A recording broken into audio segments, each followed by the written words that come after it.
नमस्कार, स्वागत है आपका। आप देख रहे हैं नई न्यूज। मैं आपके साथ रवीना दत्तरवाल। चीन की अक्कड़ ढीली पड़ती नजर आ रही है। प्रधानमंत्री मोदी और अमेरिकी राष्ट्रपति डोनाल्ड ट्रंप के बीच बातचीत के भी 24 घंटे भी नहीं बीते, चीन के बोल बदल गए हैं।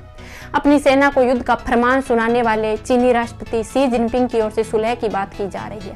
लद्दाख में चीन ने दबाव दिखाते हुए आंख भी दिखाई, वो अब नजरें झुका रहा है। बीते कई दिनों से चल रहे भारत चीन विवाद ने अब फाइनल रुख ले लिया है। चीन द्वारा अपने कदम लद्दाख की सीमा से 2 किलोमीटर पीछे हटने के साथ ही फिलहाल यह मुद्दा शांत होता नजर आ रहा है। यह मामला चीन से सटी भारत सीमा से शुरू हुआ था।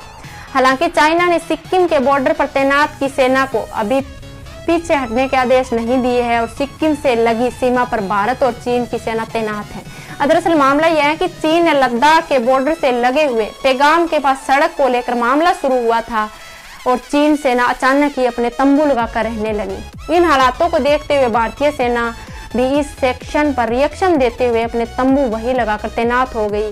यह मुद्दा लगभग 21 दिनों से चला आ रहा था और विवाद दिन प्रतिदिन बढ़ता नजर आ रहा था। परंतु अचानक ही चाइना की सेना अपने कदम 2 किलोमीटर पीछे करते हुए लद्दाख की बॉर्डर से अपनी सेना को हटा दिया है। लेकिन भारत की सीमा पर भारतीय जवान तैनात है और इन 21 दिनों के दौरान दोनों देशों के बीच में पथराव, गाली गलौज, धक्का मुक्की होने जैसी खबरें भी सामने आई।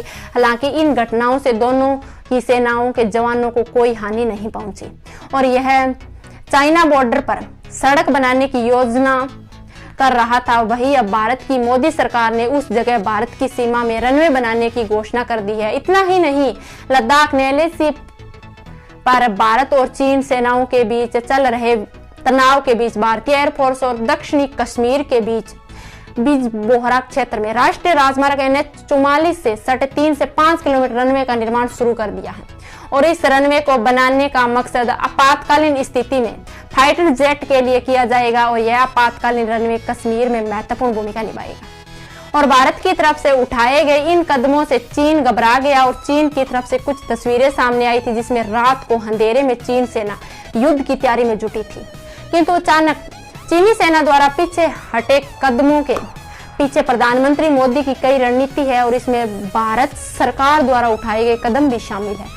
और जैसे ही अब आप सबको पता है कि इन दिनों अमेरिकी चाइना का सबसे बड़ा दुश्मन बना हुआ है और इसी का फायदा उठाते हुए प्रधानमंत्री मोदी ने ऐसे समय में अमेरिका राष्ट्रपति डोनाल्ड ट्रंप से बातचीत की और चीन को भारत के साथ चल रहे विवाद में अमेरिका का दखल बिल्कुल पसंद नहीं है।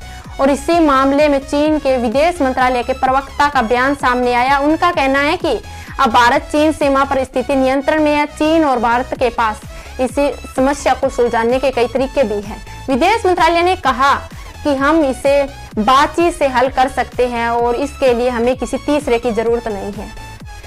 भारत ने चीन को दिया करारा जवाब। चीन द्वारा लद्दाख में LAC के पास अपनी सेना को तैनात करके लगातार उनकी ताकत बढ़ा रहा था।